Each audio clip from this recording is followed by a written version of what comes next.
لیکن چونکہ آپ رضی اللہ تعالیٰ عنہ نہایت نیک اور پاکیزہ طبیعت کے تھے، لہٰذا جب آپ صلی اللہ علیہ وآلہ وسلم نے دعوت توحید دی تو آپ رضی اللہ تعالیٰ عنہ نے فوراً اسے قبول کر لیا، اور یوں آپ رضی اللہ تعالیٰ عنہ سابقون الاولون کی مقدس جماعت میں شامل ہو گئے۔ رہائی پانے کے بعد حضرت بلال ہمیشہ آپ صلی اللہ علیہ وآلہ وسلم کی خدمت میں حاضر رہتے تھے اور دل و جان سے نبی پاک صلی اللہ علیہ وآلہ وسلم کی خدمت بجا لاتے۔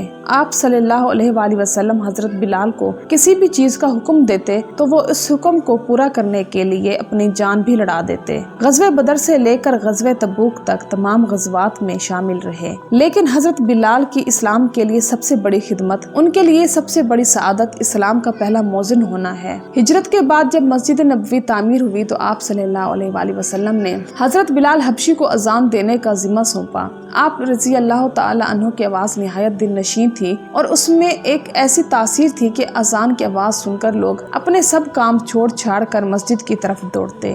8 ہجری میں جب مکہ فتح ہوا تو کعبہ کو بتوں سے پاک کرنے کے بعد آپ صلی اللہ علیہ وآلہ وسلم نے حضرت بلال سے فرمایا کہ اے بلال، کعبہ کی چھت پر کھڑے ہو کر اذان دو، اور یہ سلسلہ آپ صلی اللہ علیہ وآلہ وسلم کے حیات مبارکہ تک اسی محبت اور عقیدت سے جاری رہا۔ لیکن 11 ہجری میں جب آپ صلی اللہ علیہ وآلہ وسلم نے سفر آخرت اختیار کر لیا تو اس عاشق رسول پر غم کا پہاڑ ٹوٹ پڑا۔ اب مدینے میں رہنا آپ رضی اللہ تعالیٰ عنہ کے لیے دشوار ہو گیا۔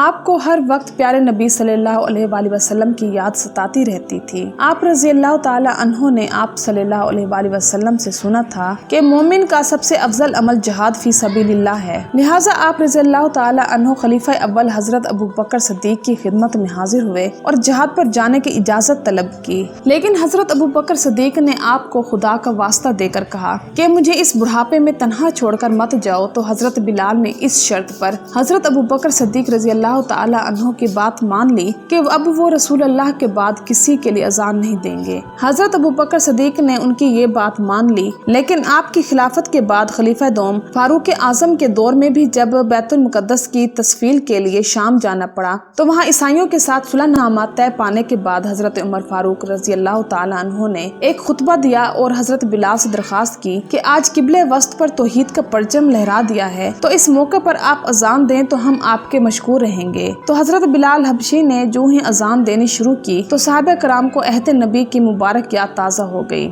اور ان پر رکت طاری ہو گئی۔ شام کے معرکے کے بعد حضرت بلال نے شام ہی کے ایک گاؤں میں رہائش اختیار کر لی، کیونکہ مدینے میں آپ کو ہر وقت آپ صلی اللہ علیہ وآلہ وسلم کی یاد ستاتی رہتی تھی۔ ایک دن آپ رضی اللہ تعالی عنہ نے خواب میں نبی پاک صلی اللہ علیہ وآلہ وسلم کی زیارت کی۔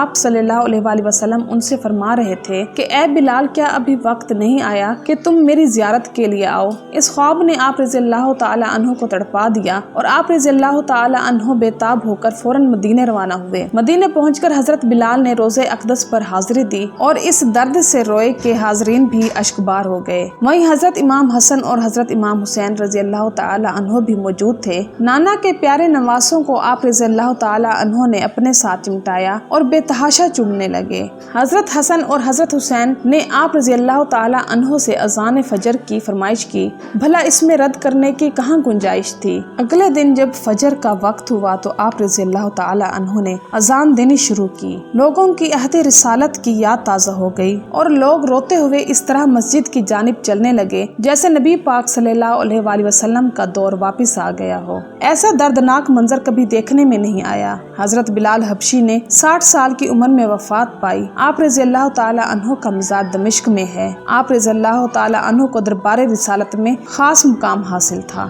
دعا ہے کہ اللہ تعالیٰ مجھے اور آپ کو حضرت بلال حبشی رضی اللہ تعالی عنہ کی صفات میں سے چند صفات عطا فرمائے اور آپ رضی اللہ تعالی عنہ کی آپ صلی اللہ علیہ وآلہ وسلم سے محبت جیسی محبت کرنے کی توفیق بھی عطا فرما دے۔ امید کرتی ہوں کہ آپ کو میرے آج کی ویڈیو ضرور پسند آئی ہوگی، تو میری ویڈیو کو لائک کرنا اور میرے چینل کو سبسکرائب کرنا مت بھولیے گا۔ میں انشاءاللہ مزید دلچسپ معلوماتی اور اسلامی واقعات آپ کے ساتھ شیئر کرتی رہوں گی۔ میری طرف سے آپ کو ڈھیر ساری دعائیں اور مجھے بھی اپنی دعاؤں میں یاد رکھیے گا۔ چلتے ہوں، ملتے ہیں انشاءاللہ نیکسٹ ویڈیو میں۔ اللہ حافظ۔